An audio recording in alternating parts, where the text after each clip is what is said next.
বিসমিল্লাহির রহমানির রহিম।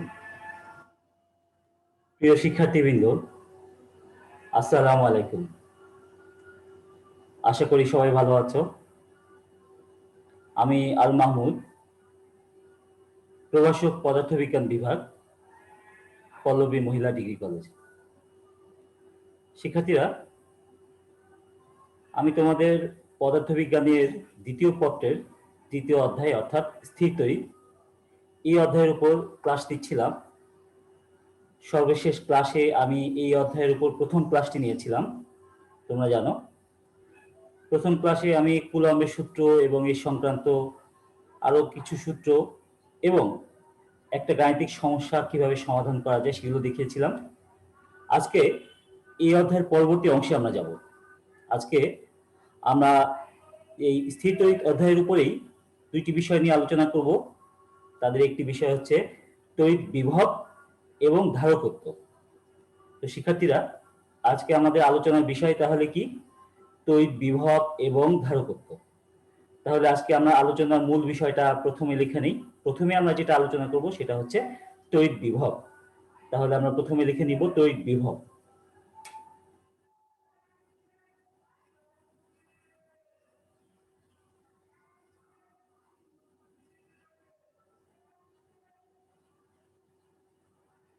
তড়িৎ বিভব।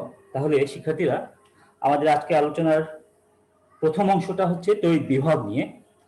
তো তড়িৎ বিভব কাকে বলে? প্রথমেই আমাদের জানা দরকার যে তড়িৎ বিভব কাকে বলে বা তড়িৎ বিভব কি। তো আমরা একটা উদাহরণ বিবেচনা করি। ধরা যাক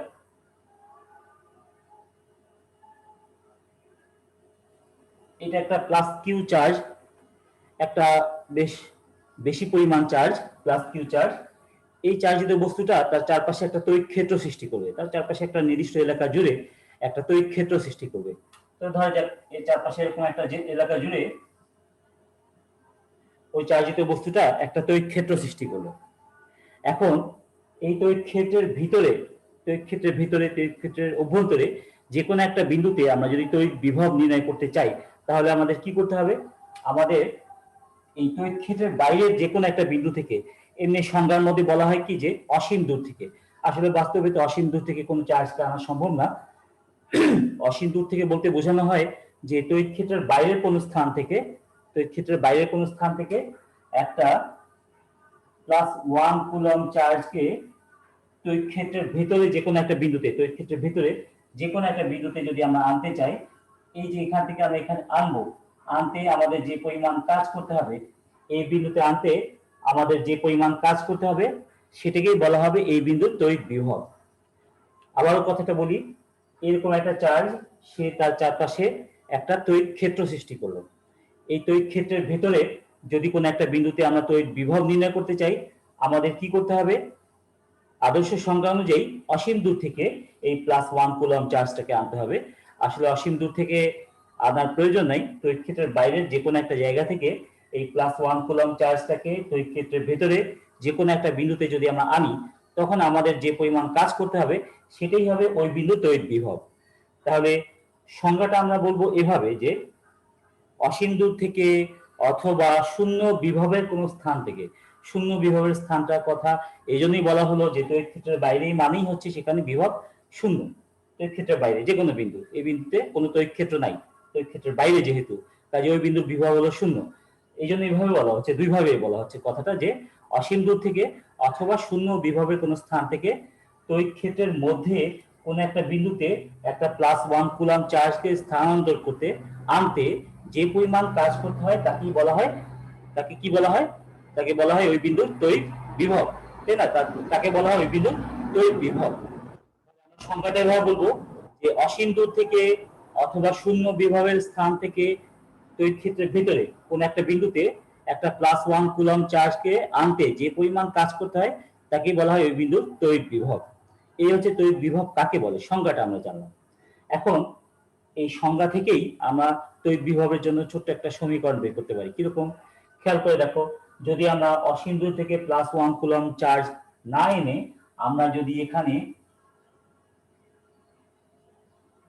ভিন্ন একটা charge plus Q naught charge, আমরা অসীম দূর থেকে কিউ নট চার্জটাকে তড়িৎ ক্ষেত্রের ভেতরে আনলাম, তাহলে আমাদের যে পরিমাণ কাজ করতে হলো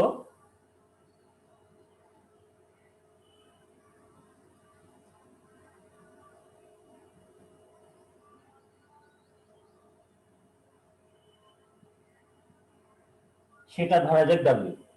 আমরা অসীম দূর থেকে বা শূন্য বিভবের স্থান থেকে প্লাস কিউ নট চার্জকে তড়িৎ ক্ষেত্রের ভিতরে আনলাম, তাহলে আমাদের যে পরিমাণ কাজ করতে হলো ধরা যাক সেই কাজের পরিমাণ হচ্ছে ডাব্লিউ। তাহলে যদি আমরা 1 কুলম্ব চার্জকে তড়িৎ ক্ষেত্রের ওই বিন্দুতে নিয়ে যাই, তাহলে আমাদের যে পরিমাণ কাজ করতে হবে সেই কাজের পরিমাণ তাহলে কি হবে,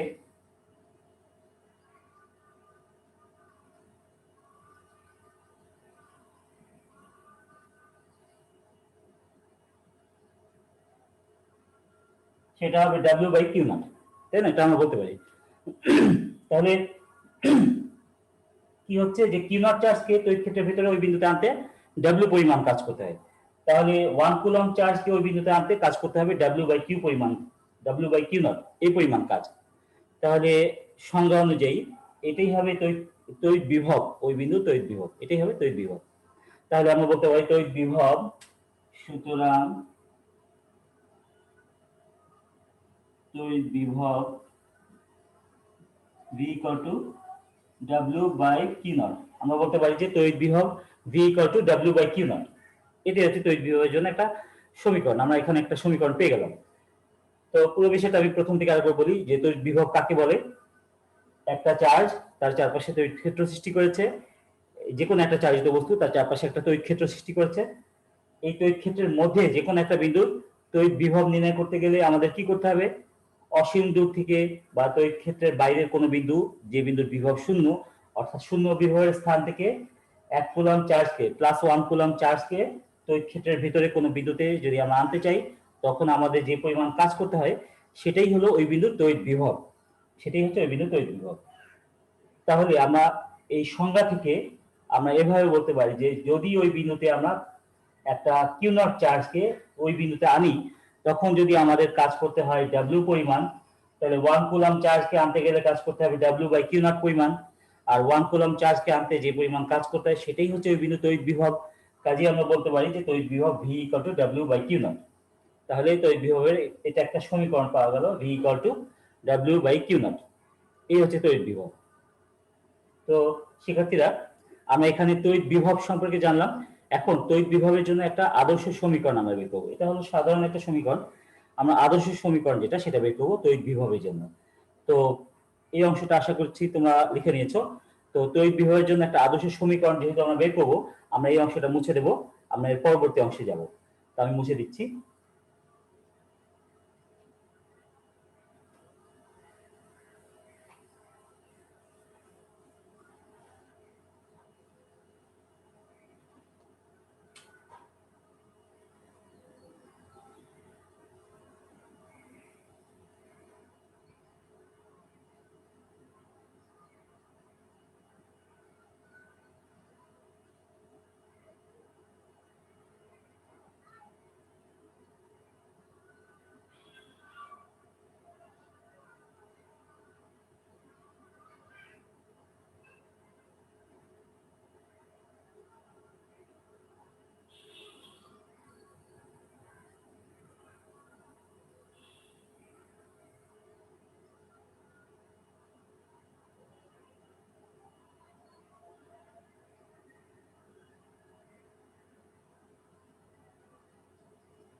তো আমরা কি করব দেখো, বিন্দু আধানের জন্য তড়িৎ বিভব নির্ণয় করব, অর্থাৎ একটা ক্ষুদ্র কিন্তু বেশি পরিমাণ চার্জযুক্ত বস্তু, সেটাকে বলা হচ্ছে বিন্দু আধান। মানে একটা ক্ষুদ্র আকারে বস্তুটা ক্ষুদ্র কিন্তু তাতে চার্জ যথেষ্ট পরিমাণে রয়েছে, এরকম একটা বস্তু এই বিন্দুতে রয়েছে। সেই বিন্দুতে যে চার্জটা রয়েছে সেটা হচ্ছে প্লাস কিউ চার্জ। এখন এই প্লাস কিউ চার্জের জন্য আর দূরত্বের একটা বিন্দু পি, এই পি বিন্দুতে আমরা তড়িৎ বিভব কত এটা আমরা নির্ণয় করব। আর দূরত্বের একটা বিন্দু পি, এই পি বিন্দু তড়িৎ বিভব আমরা নির্ণয় করব। এখন এখানে খেয়াল করো, প্রথমে আমরা ধরে নেই যে এই চার্জিত বস্তুটা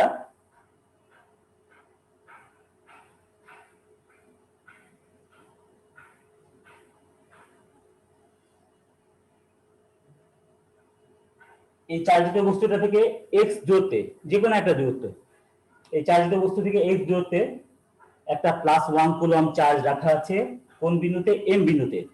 আমাদের আলোচ্য যে চার্জ প্লাস কিউ চার্জ, এখান থেকে যে কোনো একটা দূরত্ব এক্স দূরত্বে এম বিন্দুতে, এক্স দূরত্বে একটা বিন্দু এম, সেখানে +1 কুলম্ব চার্জ রাখা আছে।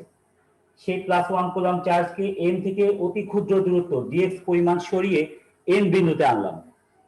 এম বিন্দুতে অর্থাৎ এক্স দূরত্বের একটা বিন্দু এম, সেই বিন্দুতে +1 কুলম্ব চার্জ ছিল। সেই +1 কুলম্ব চার্জকে এম বিন্দু থেকে অতি ক্ষুদ্র দূরত্ব ডিএক্স পরিমাণ সরিয়ে তাকে এন বিন্দুতে আনলাম। তাহলে এন থেকে অতি ক্ষুদ্র দূরত্ব ডিএক্স পরিমাণ সরিয়ে যখন আমরা এন বিন্দুতে আনবো, তখন আমাদের কি পরিমাণ কাজ করতে হয় সেটাকে আমরা নির্ণয় করব, এবং সেটার উপর ভিত্তি করেই আমরা এই পি বিন্দুর বিভব কত সেটা আমরা নির্ণয় করতে পারবো। তাহলে আমরা এখানে এইভাবে বলি যে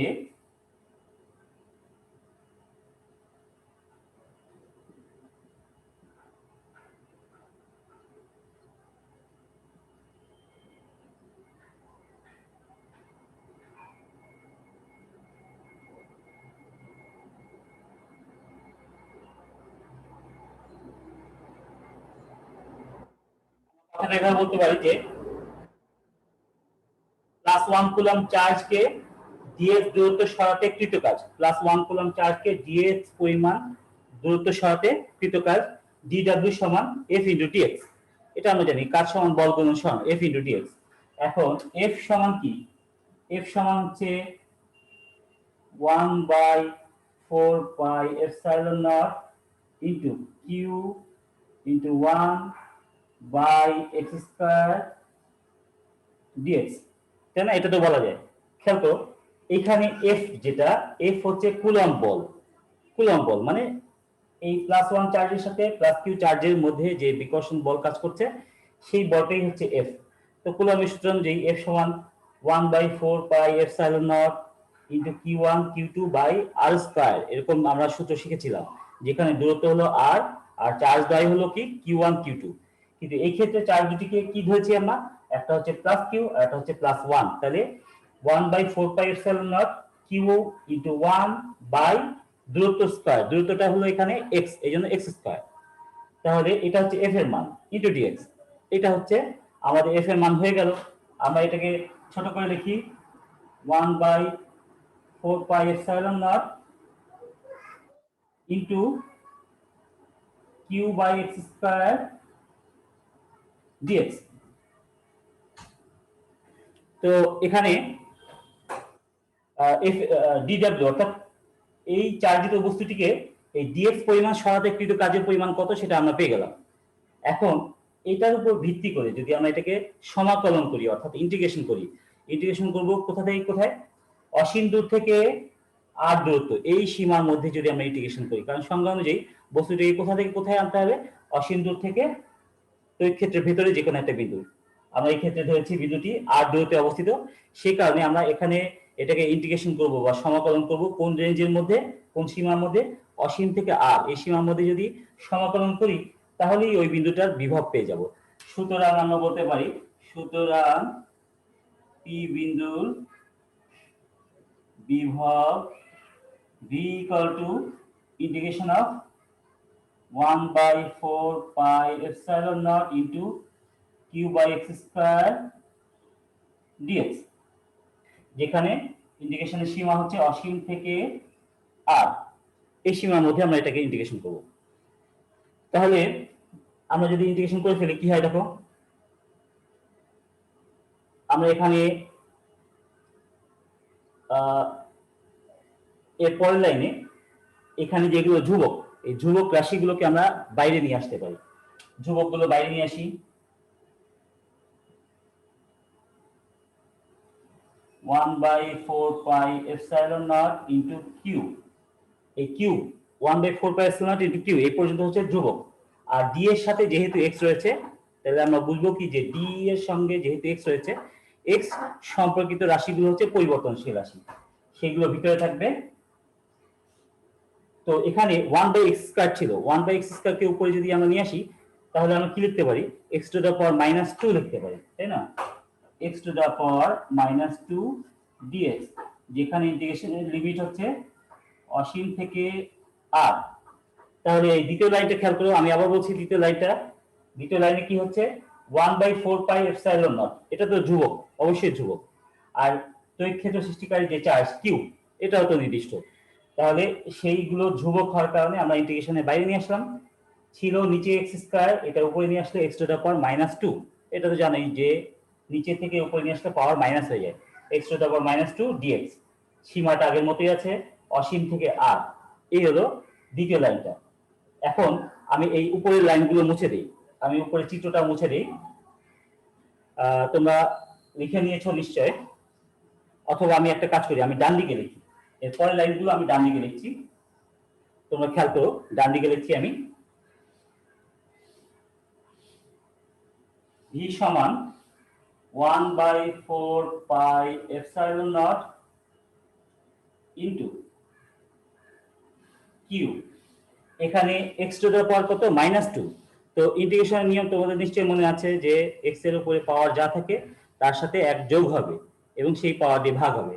তাহলে এক্স এর পাওয়ার হচ্ছে -2, তার সাথে এক যোগ হলো, সেটা ভাগ আকারে অসীম থেকে আর। তাহলে কি হলো, এখানে এক্স এর উপর পাওয়ার ছিল -2, -2টা হয়ে গেল -2 + 1। এখানে আমরা লিখছি কি -2 + 1, এক্স টু দা পাওয়ার -2 + 1, আর নিচে -2 + 1। আর এটার সীমাটা কি, অসীম থেকে আর। এটা ইন্টিগ্রেশনের নিয়ম, এটা তো তোমরা জানোই। তাহলে এখান থেকে আমরা লিখব 1/4πε0 এক্স টু দা পাওয়ার -1/-1, অসীম থেকে আর। এখান থেকে এটা আসলো। তো আমি ডান দিকের অংশগুলো মুছে দিই, তা নাহলে তোমাদের বুঝতে অসুবিধা হবে।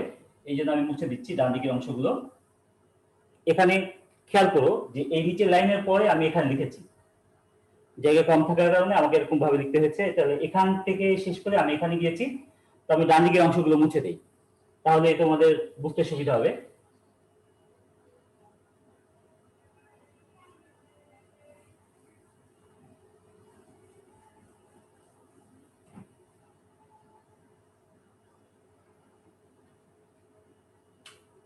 তাহলে এখানে হয় এই যে নিচের -1টা এটা বাইরে চলে আসে, -1/4πε0 ইন্টু, আর এক্স টু দা পাওয়ার -1 মানেই হচ্ছে 1/x, এটা তোমরা জানোই, 1/x অসীম থেকে আর।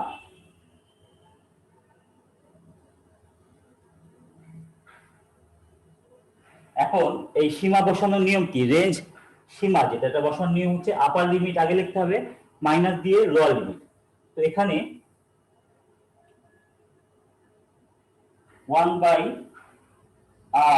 -1/∞ এরকম থাকে। তো 1/∞ মানে তো 0, এটা তোমরা জানোই, 1/∞ মানে 0। সুতরাং শেষ পর্যন্ত কি দাঁড়ায়, v = 1/4πε0 ইনটু q/r। এটাই হচ্ছে বিভবের সূত্র। শেষ পর্যন্ত আমরা যেটা পেলাম, আর দূরত্বের কোন বিন্দুতে বিভবের সূত্র হচ্ছে কিউ চার্জ থেকে আর দূরত্বে, মানে একটা বড় চার্জ কিউ, সেই কিউ চার্জ থেকে আর দূরত্বের কোন বিন্দুতে বিভব v সমান 1/4πε0 ইনটু q/r। এটা হচ্ছে আর দূরত্বের কোন একটা বিন্দু, তড়িৎ ক্ষেত্র সৃষ্টিকারী কোন একটা চার্জ থেকে আর দূরত্বের কোন একটা বিন্দুতে তড়িৎ বিভবের রাশিমালা v = 1/4πε0 q/r। তো এইটাই হচ্ছে তড়িৎ বিভবের সূত্র। আচ্ছা, তাহলে আমরা তড়িৎ বিভব কাকে বলে, তড়িৎ বিভবের জন্য আমরা দুইটা সূত্র এখানে শিখলাম। এখন আমরা এরপরে এই তড়িৎ বিভবকে কিভাবে কাজে লাগানো যায় আমরা একটা গাণিতিক উদাহরণ দেখি, তাহলে তোমাদের বুঝতে সুবিধা হবে। আমরা তাহলে এটা দেখব। তো আমি এই অংশটা মুছে দেই, মুছে দিয়ে একটা গাণিতিক সমস্যা প্রশ্নটা লিখে দিচ্ছি এবং কিভাবে সমাধান করা যায় তাও লিখে দিচ্ছি।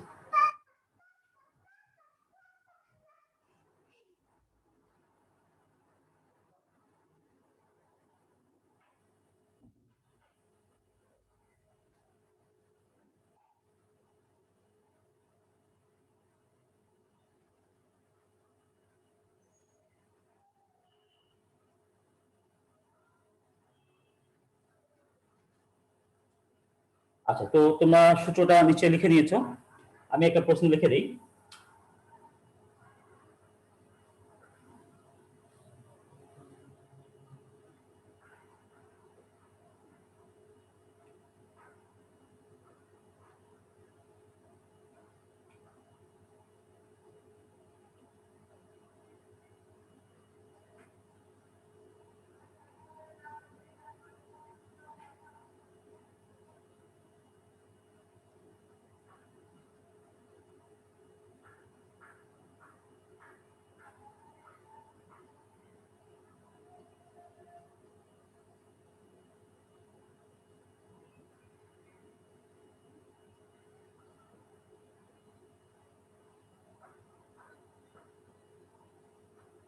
আমরা সহজ একটা উদাহরণ দেখি কিভাবে এই সূত্রটা কাজে লাগানো যায় সেটা বোঝার জন্য।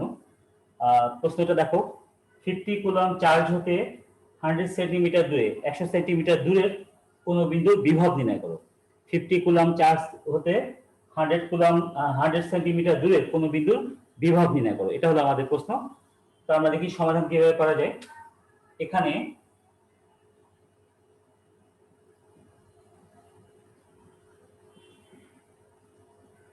চার্জ কিউ সমান 50 কুলম,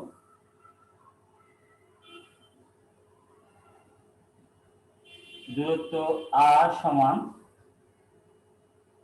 100 সেন্টিমিটার অর্থাৎ 1 মিটার। মিটার নিয়ে যাবো আমরা সবসময়। আর একটা ধ্রুবক, এটার মানটা আমরা সবসময় জানি। তো 1/4 পাই এপসাইলন নট,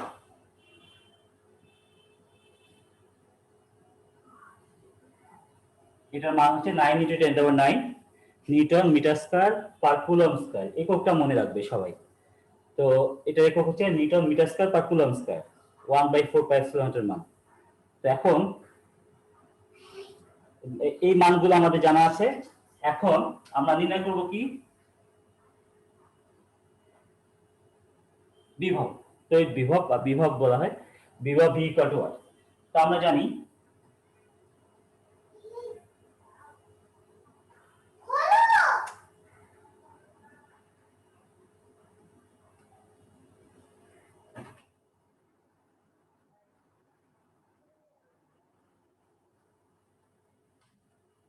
একটু আগে আমরা যেটা প্রমাণ করলাম যে আমরা জানি বিভব ভি সমান 1/4 pi epsilon naught into Q by R, এটা আমরা জানি, আমি একটু আগে প্রমাণ করেছি।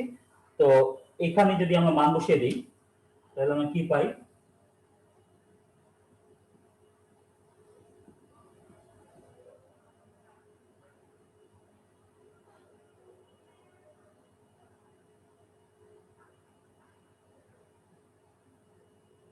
তাহলে আমরা হিসাব করে ফেলি কি আসে দেখো,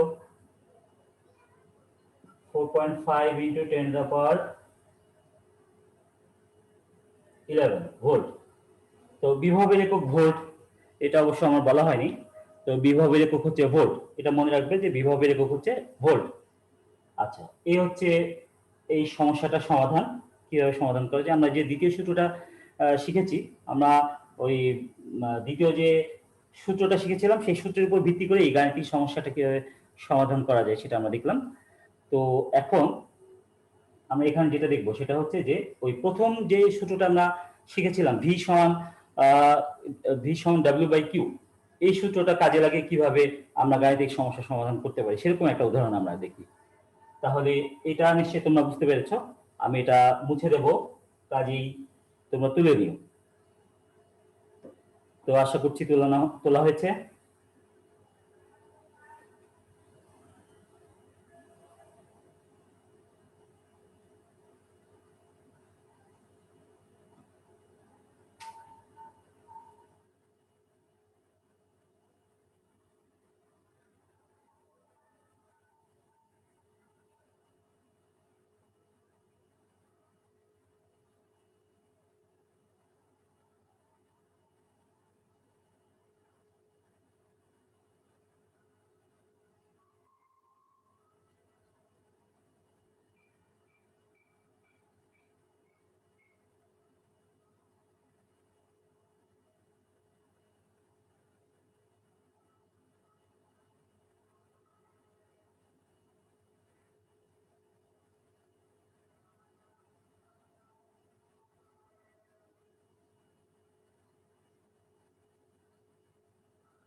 আচ্ছা, এখানে প্রশ্নটা খেয়াল করো।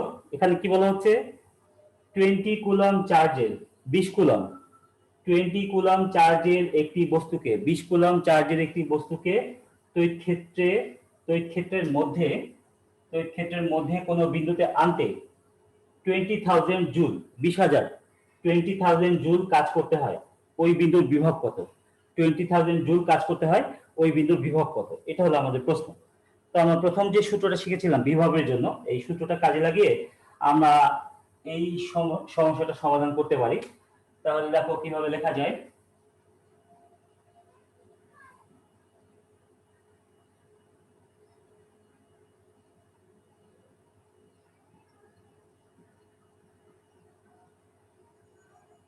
এখানে আধান কিউ নট সমান 20 কুলম। এখানে একটা কথা বলে নিই, সেটা হচ্ছে যে আগের বার কিউ সেটাও আধান ছিল, এখানে কিউ নট সেটাও আধান। তো দুইটার মধ্যে একটু পার্থক্য আছে। আগের যে চার্জটা ছিল সেটা নিজেই তড়িৎ ক্ষেত্র সৃষ্টি করতো, সেটা ছিল তড়িৎ ক্ষেত্র সৃষ্টিকারী আধান। আর এখানে এই চার্জটা কি, এই চার্জটাকেই তড়িৎ ক্ষেত্রের বাইরের কোনো একটা বিন্দু থেকে তড়িৎ ক্ষেত্রের ভিতরে কোনো বিন্দুতে আমরা আনবো। কাজে এটা হচ্ছে কিউ নট, মানে যেই চার্জটাকে আমরা স্থানান্তর করবো বা যেই চার্জটাকে অসীম দূর থেকে তড়িৎ ক্ষেত্রের ভিতরে বা যেখান থেকে একটা জায়গা থেকে আরেক জায়গায় আনবো, এইটাকে বলা হয় কি, ইংরেজিতে বলা হয় টেস্ট চার্জ, এরকম ভাবে বলা হয় টেস্ট চার্জ। আর বাংলায় বলা হচ্ছে পরীক্ষণীয় আধান, পরীক্ষণীয় আধান।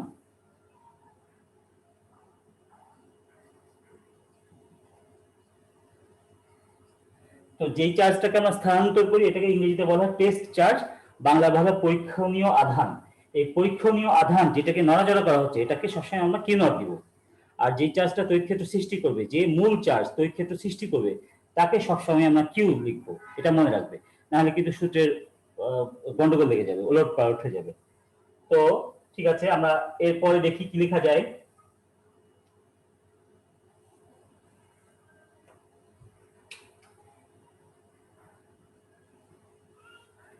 কাজ ডাব্লিউ সমান হচ্ছে 20,000 জুল, 20,000 জুল। তাহলে আমরা নির্ণয় করব বিভব, ভি সমান ওয়াট। আমরা জানি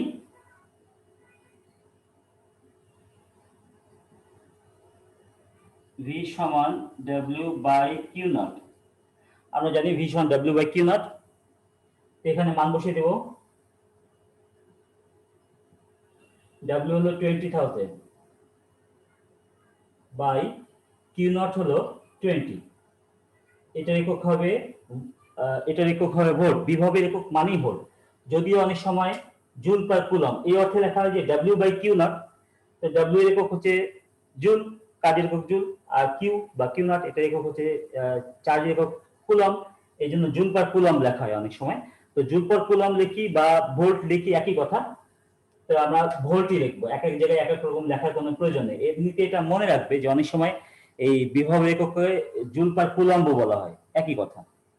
তো ভাগ করলে যেটা আসবে সেটা হচ্ছে 1000 ভোল্ট। তাহলে ওই বিন্দু বিভব হবে 1000 ভোল্ট। তাহলে আমরা এভাবে যদি বলা হয় যে একটা বস্তুকে বা একটা চার্জিত বস্তুকে তড়িৎ ক্ষেত্রের ভিতরে আনতে এই পরিমাণ কাজ করতে হয়, কাজের কথা বললেই তখন ভি সমান ডব্লিউ বাই কিউ নট এই সূত্র কাজে লাগাবো। আর যখন বলবে যে এই চার্জ, এরকম একটা চার্জ, এই চার্জ থেকে এতটুকু দূরত্বে ওই একটা বিন্দু রয়েছে, সেই বিন্দুর বিভব কত সেটা নির্ণয় করো, তখন আমরা ওই যে আগে যে অঙ্কটা করেছিলাম, প্রথম যে গাণিতিক সমস্যাটা করেছিলাম, সেখানে যে সূত্র ব্যবহার করেছিলাম V equal to 1/4πε0 Q by R, এই সূত্রটা আমরা কাজে লাগাবো। তো শিক্ষার্থীরা, এই হচ্ছে আমাদের তড়িৎ বিভব এই সংক্রান্ত দুই একটা সমস্যা আমরা দেখলাম।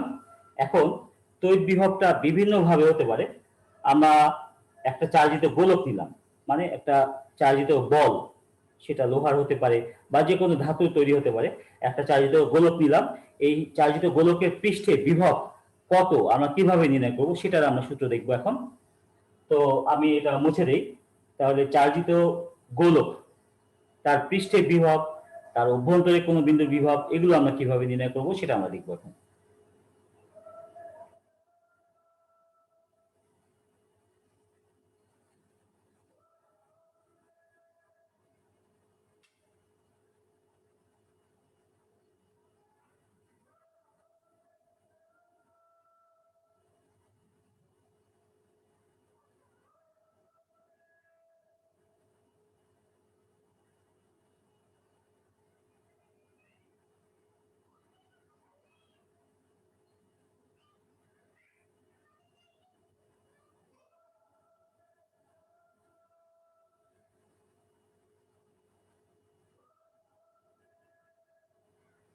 তো ধরা যাক এরকম একটা গোলক, যে গোলকের ব্যাসার্ধ হলো আর, এবং সেই গোলকটার পৃষ্ঠে আমরা প্লাস কিউ পরিমাণ চার্জ দিয়ে দিলাম। একটা গোলক যার ব্যাসার্ধ হলো আর, এবং এই গোলকের পৃষ্ঠে আমরা প্লাস কিউ পরিমাণ চার্জ এতে দিয়ে দিলাম। তো তোমরা মনে রাখবে যে যে কোনো পরিবাহিতে যখন কিছু পরিমাণ চার্জ দেওয়া হয়, যেমন এই গোলক পৃষ্ঠে আমরা দিলাম, যে কোনো পরিবাহিতে যখন কিছু পরিমাণ চার্জ দেওয়া হয়, সেই চার্জটা গোলকের পৃষ্ঠে সর্বত্র সব জায়গায় সমানভাবে ছড়িয়ে পড়ে। গোলকের পৃষ্ঠে যখন কিছু পরিমাণ চার্জ দেওয়া হয়, তখন সেই চার্জটা গোলকের পৃষ্ঠে সব জায়গায় সমানভাবে ছড়িয়ে পড়ে, কোন একটা নির্দিষ্ট জায়গায় আবদ্ধ না থেকে সব জায়গায় সমানভাবে ছড়িয়ে পড়ে গোলকের উপর। তাহলে এই চার্জটা যদি গোলকের পৃষ্ঠে সব জায়গায় সমানভাবে ছড়িয়ে পড়ে, তাহলে কি হবে, আমরা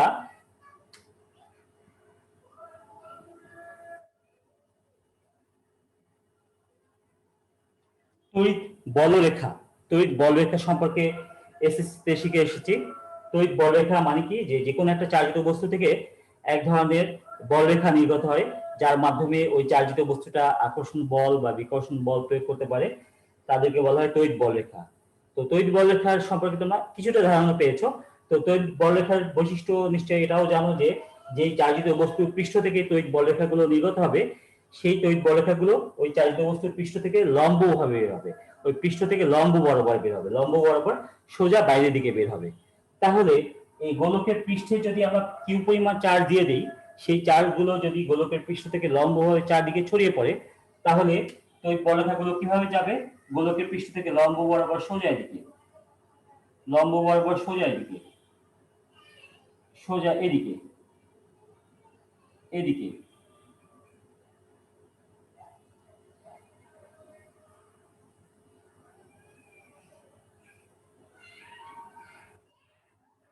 এরকম ভাবে।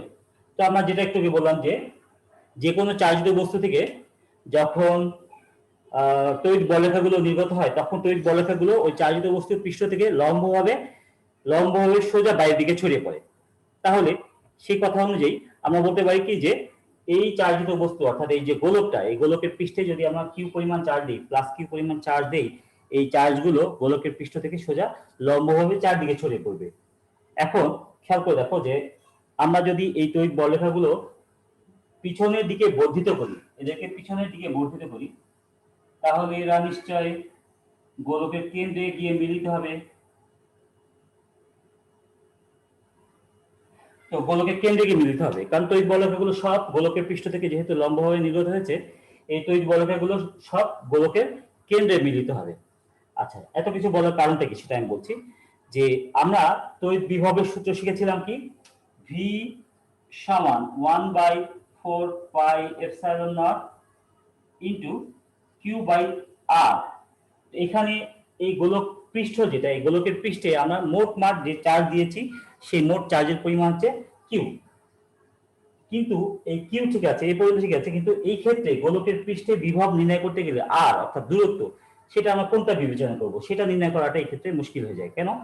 কারণ গোলকের পৃষ্ঠে যখন আমরা বিভব নির্ণয় করব, চার্জ তো গোলকের পৃষ্ঠে এখানেও কিছু আছে, এখানেও এখানেও এখানে সব জায়গায় সমানভাবে ছড়িয়ে আছে। কাজে এই ক্ষেত্রে দূরত্বটা আমরা কোনটা বিবেচনা করব, এই দূরত্ব নির্ণয় করাটা এই ক্ষেত্রে মুশকিল হয়ে যায়। সেই জন্য এইভাবে চিন্তা করা যায় যে, যেহেতু তড়িৎ বলরেখাগুলো গোলকের পৃষ্ঠ থেকে লম্বভাবে চারদিকে ছড়িয়ে পড়ছে, কাজে এই তড়িৎ বলরেখাগুলোকে পিছনের দিকে বর্ধিত করলে, যেহেতু এরা কেন্দ্রে, গোলকের কেন্দ্রে মিলিত হয়, কাজে আমরা এখানে এরকম ভাবে বিবেচনা করতে পারি যে, চার্জটা গোলকের পৃষ্ঠে নয়, যেন গোলকের কেন্দ্রে কেন্দ্রীভূত অবস্থায় রয়েছে। আমরা কি চিন্তা করতে পারি, এই চার্জটা গোলকের পৃষ্ঠে নয়, বরং গোলকের কেন্দ্রে কেন্দ্রীভূত অবস্থায় রয়েছে। অর্থাৎ এই চার্জটাকে এখানে না বিবেচনা করে আমরা চিন্তা করতে পারি যে, এইখানেই যেন চার্জটা রয়েছে গোলকের কেন্দ্রে, এরকম বিবেচনা করতে পারি। কেন? কারণ যদি গোলকের কেন্দ্রে চার্জটা কেন্দ্রীভূত থাকতো, তখন তো বলরেখাগুলো ঠিক এভাবে বের হতো। কাজেই আমরা এরকম ভাবে বিষয়টাকে কল্পনা করে নিতে পারি। ওই হিসাবে আমরা বলতে পারি যে, যদি গোলকের পৃষ্ঠে বিভব নির্ণয় করতে চাই, তাহলে চার্জ থেকে ওই বিন্দুর দূরত্ব, সেটা গোলকের ব্যাসার্ধের সমান, আর চার্জের পরিমাণ তো প্লাস কিউ রয়েছেই, সেটা গোলকের কেন্দ্রে কেন্দ্রীভূত অবস্থায় রয়েছে বলে বিবেচনা করা যায়। কাজেই কোন একটা চার্জিত গোলকের পৃষ্ঠে বিভবের সূত্র 1/4πε0 কিউ বাই আর, যেখানে আর হলো গোলকের ব্যাসার্ধ, এখানে আর হলো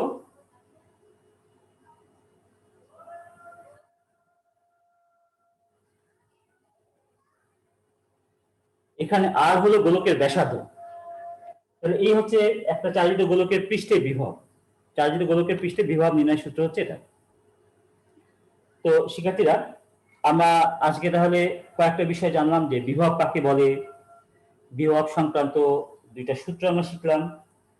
একটা ছিল কি, সূত্রগুলো আমি এখানে লিখে দিই। প্রথমটা ছিল ভি সমান 1/4πε0 × Q/R, এটা একটা সূত্র। আর একটা সূত্র ছিল ভি সমান W/Q। এই দুটো সূত্র শিখেছি এবং এই দুটো সূত্রকে কাজে লাগিয়ে কিভাবে গাণিতিক সমস্যার সমাধান করা যায় সেটাও আমরা দেখেছি। আবার গোলক, একটা চালিত গোলক, একটা চালিত পরিবাহী, তার পৃষ্ঠে বিভবের সূত্র, সেটাও আমরা দেখলাম কিভাবে নির্ণয় করা যায়। এখন এখানে আমরা একটা বিষয় জানবো, খুব একটা বিষয়, খুব মনোযোগ দিয়ে খেয়াল করলেই তোমরা বুঝতে পারবে। তো আমরা জানি যে যখন কোনো গোলকের পৃষ্ঠে কিছু পরিমাণ চার্জ দেওয়া হয়, সেই চার্জটা গোলকের পৃষ্ঠে সব জায়গায় সমানভাবে ছড়িয়ে পড়ে। সমানভাবে ছড়িয়ে পড়ার পর তখন চার্জগুলো আর চলাচল করে না, দেওয়ার সাথে সাথেই চার্জগুলো ওই গোলকের পৃষ্ঠে সর্বত্র সব জায়গায় সমানভাবে ছড়িয়ে পড়ে, এরপরে আর এরা নড়াচড়া করে না।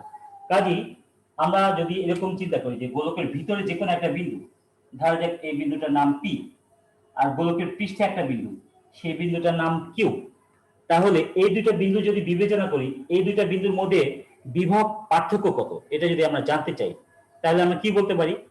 তা আমরা জানি যে বিভব পার্থক্যের সংজ্ঞা অনুযায়ী যদি দুটি বিন্দুর মধ্যে বিভব পার্থক্য থাকে, তাহলে উচ্চ বিভব থেকে নিম্ন বিভবের দিকে আধান বা চার্জ চলাচল করে। উচ্চ বিভব থেকে নিম্ন বিভবের দিকে আধান বা চার্জ চলাচল করে। কিন্তু এই ক্ষেত্রে কি হচ্ছে, যখনই আমরা গোলকের পৃষ্ঠে কিছু পরিমাণ চার্জ দিব, এই চার্জগুলো তো আর নড়াচড়া করবে না। তার মানে পি থেকে কিউ এর দিকেও চার্জ যাবে না, বা কিউ থেকে পি এর দিকেও চার্জ যাবে না। তার মানে কি দাঁড়ালো, যে এই দুইটা বিন্দুর মধ্যে কোনো চার্জের চলাচল হবে না। তাহলে এই বিষয়টাকে আমরা এরকম ভাবে বলতে পারি, যেহেতু পি আর কিউ বিন্দুর মধ্যে কোনো চার্জের চলাচল হবে না, তাহলে ওই বিন্দু দুটার বিভব নিশ্চয়ই সমান, কোনো বিভব পার্থক্য নাই। কারণ বিভব পার্থক্য যদি থাকে তাহলে অবশ্যই এক বিন্দু থেকে অন্য বিন্দুতে চার্জের চলাচল হবে। যেহেতু এখান থেকে এখানে বা এখান থেকে এখানে চার্জের কোনো চলাচল হয় না, তাহলে আমরা এটাকে এরকম ভাবে বলবো যে পি আর কিউ বিন্দুর বিভব সমান। কথাটা বুঝতে পেরেছো? আমি আবারও বলি, যখনই দুটি বিন্দুর মধ্যে একটা বিভব পার্থক্য থাকবে, তখনই একটা বিন্দু থেকে চার্জ অন্য বিন্দুতে যাবে। তো গোলকের পৃষ্ঠে যদি কিছু পরিমাণ চার্জ দেওয়া হয়, চার্জ দেওয়ার পর সেই চার্জগুলো গোলকের পৃষ্ঠে সর্বত্র সমানভাবে ছড়িয়ে পড়ে, আর এই চার্জগুলো এক বিন্দু থেকে অন্য বিন্দুতে চলাচল করে না। কাজেই আমরা বলবো, যেহেতু পি আর কিউ এই দুইটা বিন্দুর মধ্যে চার্জের কোনো চলাচল হয় না, কাজেই এই দুইটা বিন্দুর মধ্যে কোনো বিভব পার্থক্য নাই, অর্থাৎ উভয় বিন্দুর বিভব সমান। ঠিক একইভাবে শুধু পি বিন্দু না, গোলকের অভ্যন্তরে অথবা গোলকের পৃষ্ঠের যে কোনো বিন্দুর বিভব এই কিউ বিন্দুর বিভব সমান হবে। তাহলে আমরা বলতে পারি যে গোলকের ভিতরে অথবা গোলকের পৃষ্ঠের যে কোনো বিন্দুর বিভব এর গোলকের পৃষ্ঠের বিন্দুর বিভবের সমান। তো শিক্ষার্থীরা, আমি কথাটা কেন বললাম খেয়াল করবা, যদি এরকম বলা হয় যে গোলকের অভ্যন্তরে কোনো একটা বিন্দুর বিভব নির্ণয় করো, সেক্ষেত্রে আমরা সরাসরি সূত্র ব্যবহার করব এটা, গোলকের পৃষ্ঠের বিভব নির্ণয় করব। গোলকের পৃষ্ঠের বিভব নির্ণয় করার পর বলবো যে যেহেতু গোলকের পৃষ্ঠের বিভব গোলকের অভ্যন্তরে যে কোনো বিন্দুর বিভবের সমান, কাজেই ওই ভিতরের বিন্দুর বিভব এই পৃষ্ঠের বিভবের মান যেটা পাওয়া গেল তার সমান। তাহলে এখানে আমরা দুইটা বিষয় শিখলাম। প্রথমত, গোলকের পৃষ্ঠের যে কোনো বিন্দুর বিভবের সূত্র হচ্ছে 1/4πε0 × Q/R, আর গোলকের অভ্যন্তরে যে কোনো বিন্দুর বিভব সেটাই গোলকের পৃষ্ঠের বিভবের সমান। গোলকের পৃষ্ঠের বিভব যা, গোলকের অভ্যন্তরে গোলকের ভিতরে যে কোনো বিন্দুর বিভব এর গোলকের পৃষ্ঠের বিভবের সমান, এটা আমরা জানলাম। তো শিক্ষার্থীরা, আমরা আজকে বিভব সম্পর্কে মোটামুটি জানলাম।